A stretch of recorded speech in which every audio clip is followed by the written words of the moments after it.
They say, home is where the heart is. But what happens when the people meant to protect your neighborhood turn it into a battlefield? My name is Ethan Blake. I didn't start out looking for a fight. I just inherited a dusty old warehouse from my late uncle, a forgotten building on the edge of town. I thought maybe I'd sell it. Maybe fix it up. Simple. But nothing in Red Pine Grove stays simple for long. One neighbor's smile. One forged document. That's all it took to turn a quiet street into a quiet war. And by the time I realized what was happening, they weren't just after my building. They were coming for my voice, my family, and my right to say no. This is the story of how I took it all back. I never asked for the building. I didn't even know my Uncle Robert still owned it. So when the lawyer handed me a yellowing deed and said, "Congratulations, Mr. Blake. You're now the sole owner of a 200 square foot warehouse on the outskirts of Boulder," I just stared at him, mouth half open. Back home, I showed the envelope to my wife, Jenna. She was sitting at the kitchen island, sipping her third cup of coffee, eyes half glued to her work laptop. "Wait, your uncle left you a storage building." She blinked. I nodded, sliding over the property photo. It looked like something out of a forgotten movie set. Chipped blue roof, rusted gate, old signage half peeled off Blake Storage and Repairs. "Does it even still function?" Jenna asked. "Apparently. Taxes are paid. Electricity still running. No debt on the property." She looked up from the paper, brow raised. "So, what are you going to do with it?" I shrugged. "Sell it. Use the money to finally redo the kitchen," Jenna smiled. But before she could say anything, the doorbell rang. That was the moment everything began to unravel. Standing on our porch, not a single hair out of place, was Margaret Sloan, president of the Red Pine Grove Homeowners Association. She was the kind of woman who dressed like every day was an election. Tailored pastel blazer, pearls, clipboard, smile so tight it felt weaponized. "Ethan, so wonderful to finally meet you." She beamed. "I heard about your inheritance. Congratulations." My heart dropped a little. I hadn't told anyone except Jenna. "How did you—" "Oh, word travels fast in our little neighborhood." She waved her hand dismissively. "May I come in?" I hesitated. But Jenna nodded. 15 minutes later, Margaret sat at our dining table like she owned it, holding a cup of herbal tea she never touched. "We've been facing a bit of a storage crisis in the HOA," she began, eyes locking onto mine. "Our maintenance shed behind the clubhouse moldy, unsafe, nearly collapsed last spring. We've been pricing out new construction, but it's just not feasible right now." I said nothing, waiting.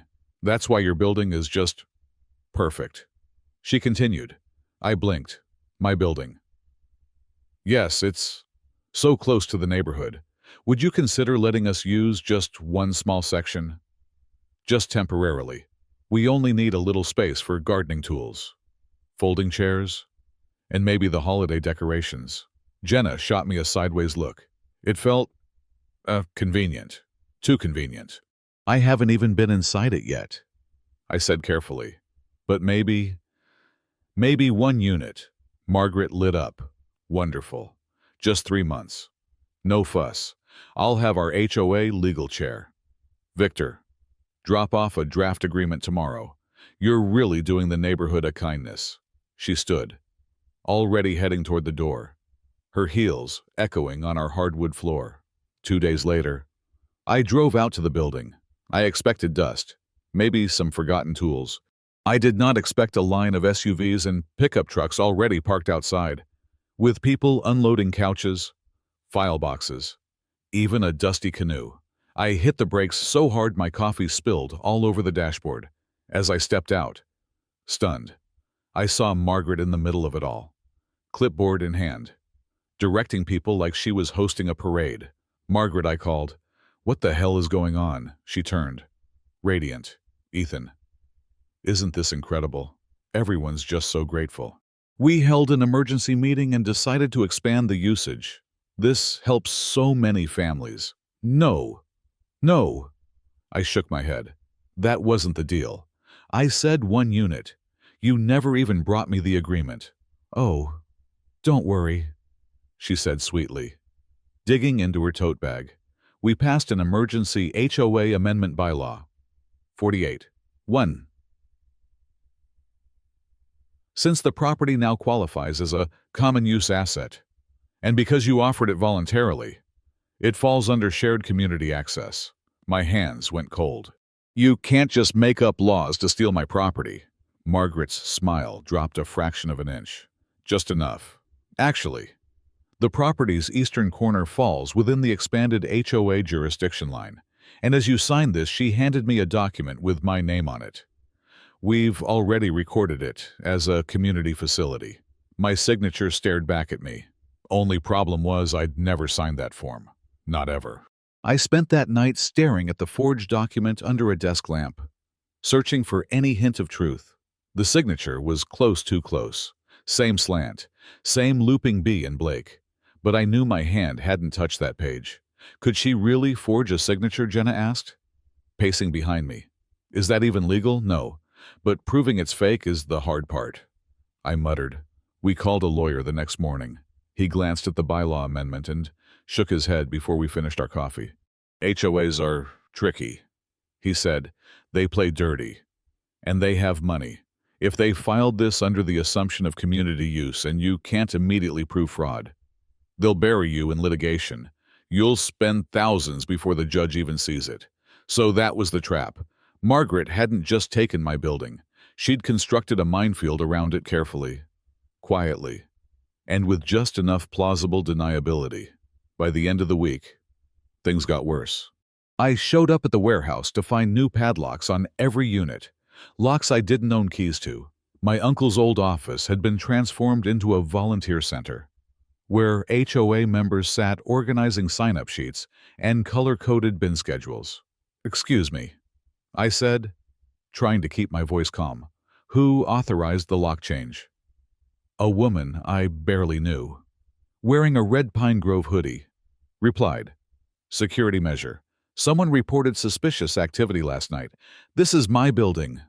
I said, "You're trespassing." She looked genuinely confused. "Not according to the HOA newsletter. Margaret said you donated it. You even wrote a statement about continuing your uncle's community legacy." I froze. My stomach turned. They weren't just faking documents now.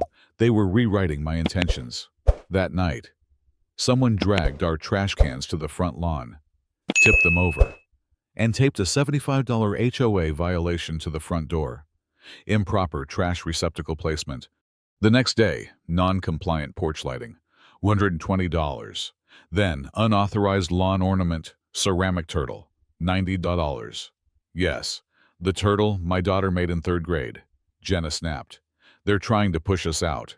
I nodded. "They've done it before." That's when I met Raj Singh, our neighbor from 2 streets over.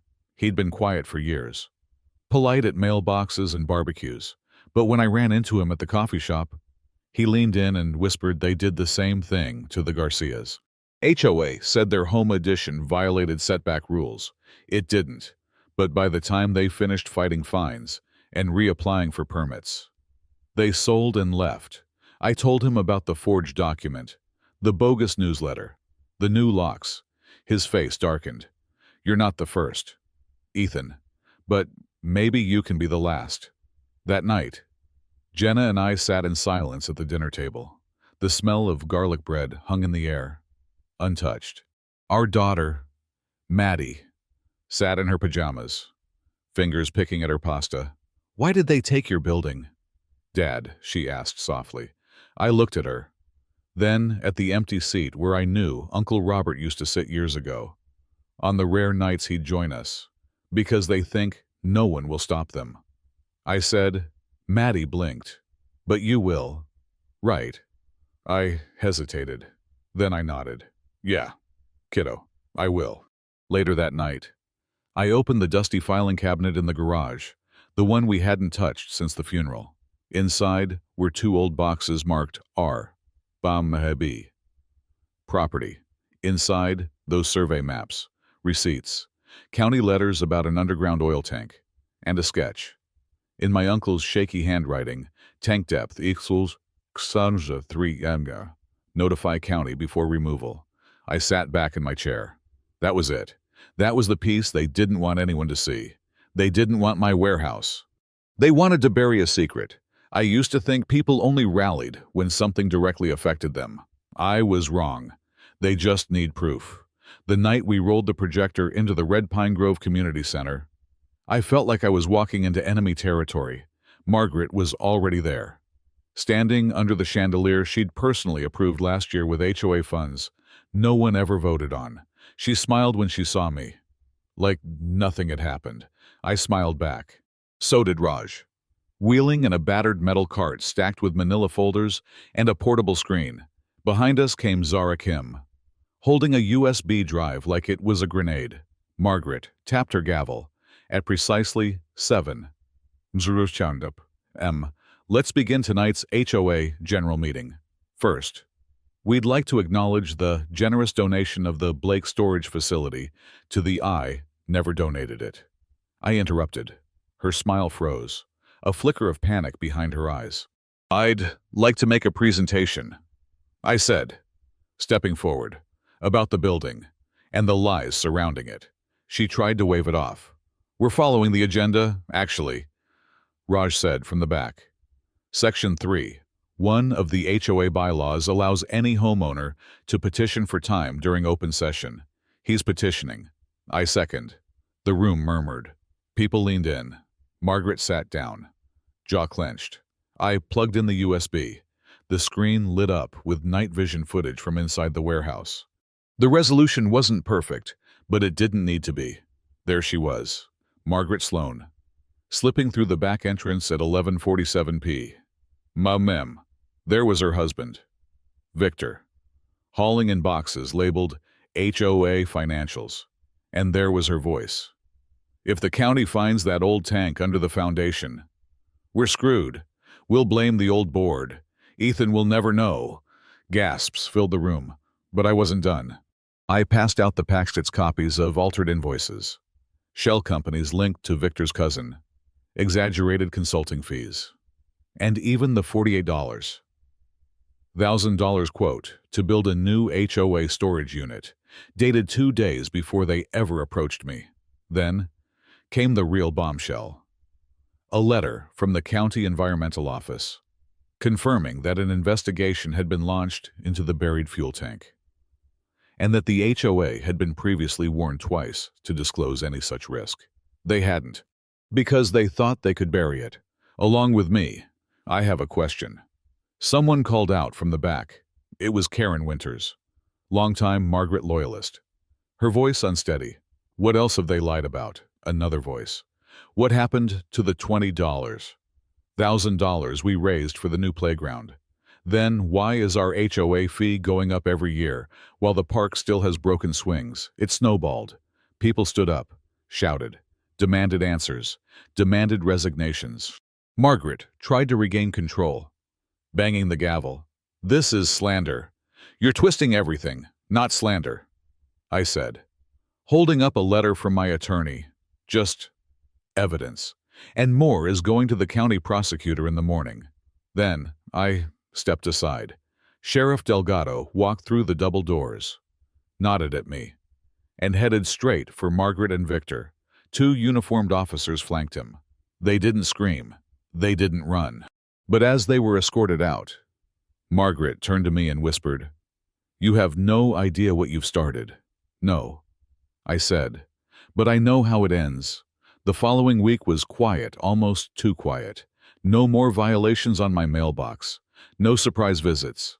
The HOA board, now a skeleton crew of confused and shaken members, sent out a notice canceling all pending fines pending independent audit for the first time in months. I slept soundly. Jenna and I stood outside the warehouse, our warehouse, and watched as volunteers scrubbed graffiti off the doors, planted flowers, and brought in old furniture to repurpose. Raj walked up with a smile. "I hear you're turning it into something new." "Yeah," I said. "A real community center. One nobody can hijack." He looked around. "And what about the tank?" I smiled. "EPA's sending a contractor next week. And guess what the HOA gets to pay for it? All of it." That Sunday, we held a soft opening. No speeches, no ceremony, just people showing up, talking again, bringing food, playing music. Karen brought a sapling oak. "I'm sorry for the tree," she said quietly. I believed her. I let her turn me into someone I wasn't. I didn't say anything. I just helped her plant it. As the sun dipped behind the Rockies, Maddie tugged my sleeve. "Oh, shut. Is it over now?" I looked around at the laughter, the clinking cups, the old man painting a mural on the warehouse wall. "No," I said. "It's just beginning, hon."